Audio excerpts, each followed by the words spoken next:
Thank you, Vincent-Henri. It's always difficult to be the last speaker just before you have to go, or at least for some of you. But anyway, I wanted to say I was very happy to attend the second day of the assembly. I couldn't attend the first day because I was at the Copernicus User Forum and the Space Program Committee in Brussels, which are two important bodies, because that's where we sense the pulse of the member states. So it's quite important to do that. And I will mention a few things that was said during these last 2 days.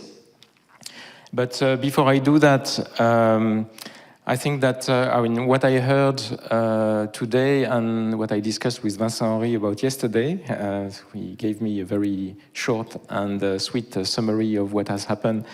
I must say it was quite impressive. In particular, what is very important for us is, of course, the CO2 monitoring service, which is being put in place. And actually, at the user forum 2 days ago and at the committee yesterday, there was a very strong appetite from the member states to know more about what is going to be done within this service. So in September, because this user forum is meeting every quarter, so the next one will be in September, and CAMS will actually be on the grill. So there will be an opportunity to shine. You will probably have 2 hours, and the member states are expecting something deep and complete on the CO2. So I think that's what you've shown already today will be quite impressive for the member states. Another thing I want to mention is I think ECMWF is very lucky to have 2 services, CAMS and C3S, but also the Commission and the Copernicus program is very lucky to have ECMWF running 2 services. As you know, we've already pulled together the resources on contract management, user support, user engagement, communication. So there are economies of scale, and it also brings some unity across the services. But from what you showed this morning, it goes much beyond this. If I take the National Collaboration Program, again, the user forum and the committee were praising this initiative, and they want to see more of this. So it's a very good sign. And thanks for Vincent-Henri and colleagues to have put this in place. And it's being copied by some other entry-seed entities, C3S obviously, but also some other entities. So that's a very good sign of how together with different ideas we improve all the services. CAMS has also contributed very greatly to the European State of the Climate, which has been published in spring, in April this year. And other unlisted entities, also other Copernicus services, have done the same.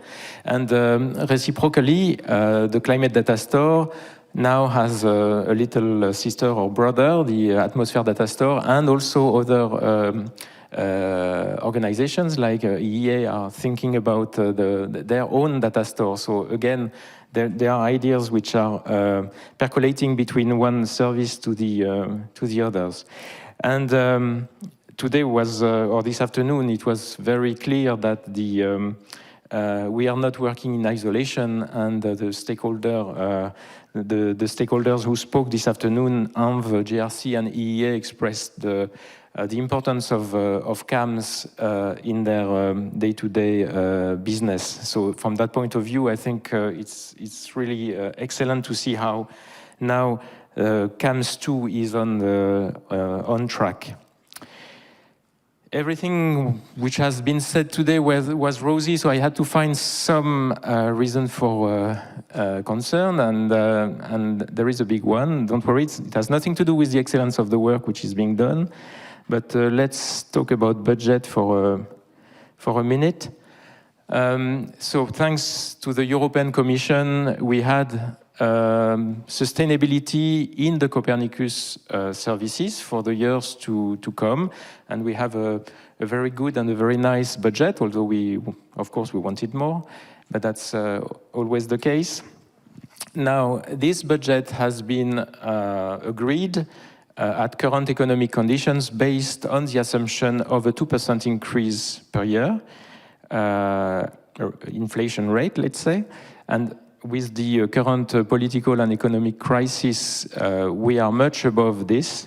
Where we will be in 3 years' time, nobody knows. So perhaps it will come back to normal or lower. We don't know. But I would like to share the general concern that the inflation is much higher than what we were expecting initially. Unless the Commission can print money, but I understood yesterday that it's not the case, so the EC will not print money for us. So we'll have to live with the envelope we have. Maybe in 2024, 2025, we'll have to have a good analysis of what is possible, what is not possible in the future. And from that point of view, I'm very happy that at least there is visibility with the contracts which are at least 3 years and sometimes 4 years. That's the only negative things I'm going to say today. I wanted to say that concerning the thematic hubs which were presented, so I talked about the National Collaboration Program, which has been praised by the User Forum.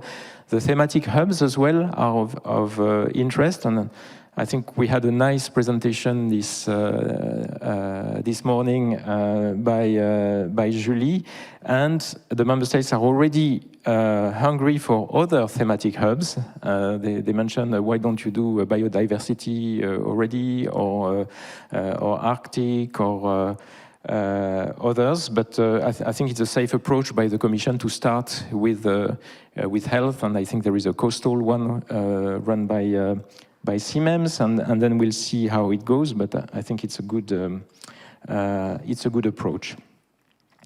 So I think I will stop here. It's probably for you the first time you meet in person after 2 years of starvation, COVID starvation.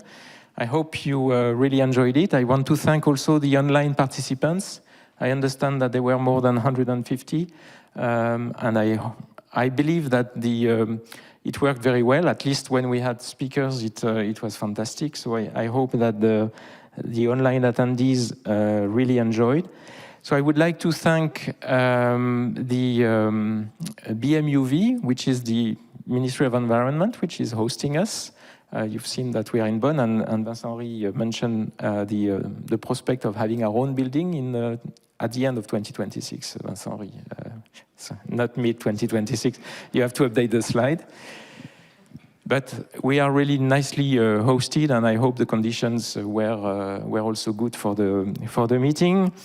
I want to thank the team which organized the assembly.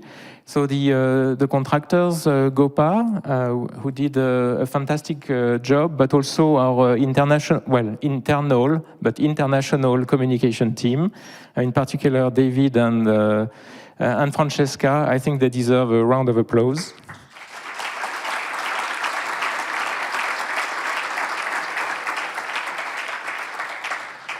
So hopefully when we have our new building in a few years' time, you will be invited back in Bonn. But meantime, I wish you bon voyage for those of you who are living now, especially the ones who are going to enjoy the German railway. And for those of you who are staying for a few meetings, I also wish you good and constructive discussions with our staff here. And I think that's it. Thank you very much, everyone, for coming. And next year, I don't know where the next General Assembly will be for CAMS, but definitely it will be in Europe. Thank you very much.